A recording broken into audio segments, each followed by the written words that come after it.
आज आपण फोडणीमध्ये पाणी टाकून कांदे पोहे बनवण्याची एकदम वेगळी आणि भन्नाट अशी पद्धत पाहणार आहोत. या पद्धतीने जर पोहे तुम्ही बनवले तर एकदम मऊ लुसलुशीत सुटसुटीत होतात आणि 10-12 तास तर असेच मऊ राहतात. त्यामुळे ही पद्धत जर माहिती नसेल तर व्हिडिओ शेवटपर्यंत नक्की पहा. तरी इथे सर्वात आधी पोहे बनवण्यासाठी मी चाळणीमध्ये 2 वाटी पोहे चाळून घेत आहे. तर पोहे छान स्वच्छ चाळून घ्यायचे आहेत व नंतर आपल्याला धुवून घ्यायचे आहेत. पोहे भिजवण्यासाठी अशीच चाळणी वापरायची आहे. जास्त बारीक होल असलेली चाळणी वापरली तर ते पोहे जास्तच कोरडे पडतात भिजवल्यावर. त्यामुळे अशी मोठ्या होलची कधीही चाळणी वापरायची, म्हणजे पोहे एकदम मऊ असे भिजले जातात. तर इथे भरपूर असं पाणी घालून हाताने चोळून छान स्वच्छ पोहे धुवून घेतले आहेत आणि चाळणीच्या खाली जे पाणी पडलं आहे ते काढून टाकायचं आहे. आणि नंतर चाळणी या बाउलवर ठेवून असेच पोहे ठेवायचे आहेत. नंतर इथे मी पोहे बनवण्यासाठी कढई गरम करायला ठेवली आहे. त्याच्यात तेल घातलं आहे. तेल व्यवस्थित गरम झालं की सुरुवातीला शेंगदाणे आपल्याला परतवून घ्यायचे आहेत.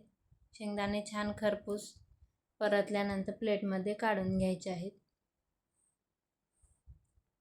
पोहे बनवत असताना पोहे व्यवस्थित भिजले तरच ते व्यवस्थित मऊसुद्धा होतात. जर त्याच्यात पाणी राहिले किंवा चिकट होतात किंवा त्याचा मग लगदा होतो. त्यामुळे अशा पद्धतीने मोठी चाळणी वापरूनच कधीही पोहे भिजत ठेवायचे.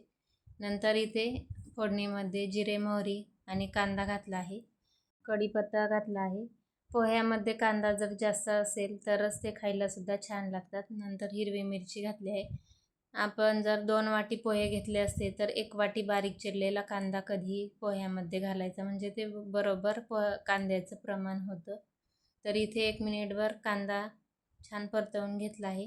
नंतर फोडणीमध्येच आपल्याला हळद घालायची आहे, म्हणजे पोह्याला व्यवस्थित असा एकसारखा रंग येतो.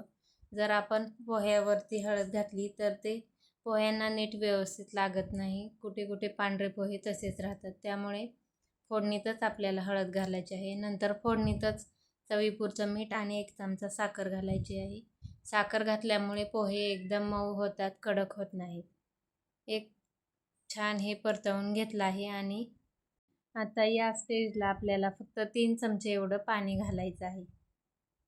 तर बघू शकता इथे मी वाटीमध्ये 2-3 चमचे पाणी घेतलं आहे.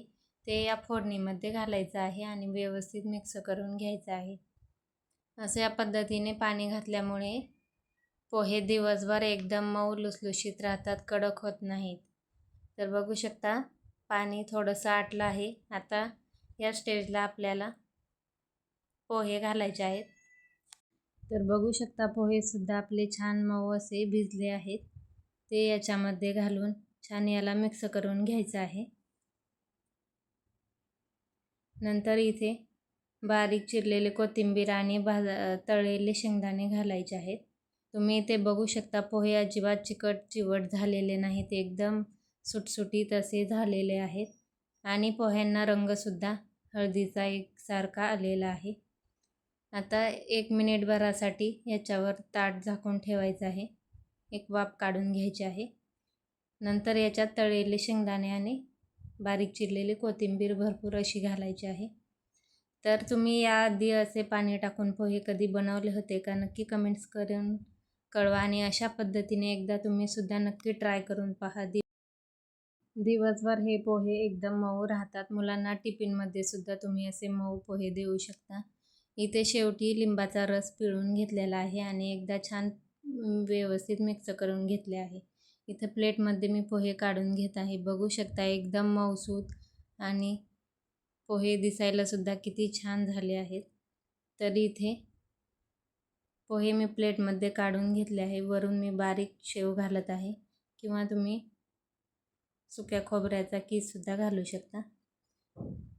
तुम्हाला आजची रेसिपी कशी वाटली कमेंट्स करून नक्की कळवा. व्हिडिओ आवडला असल्यास एक लाईक करा.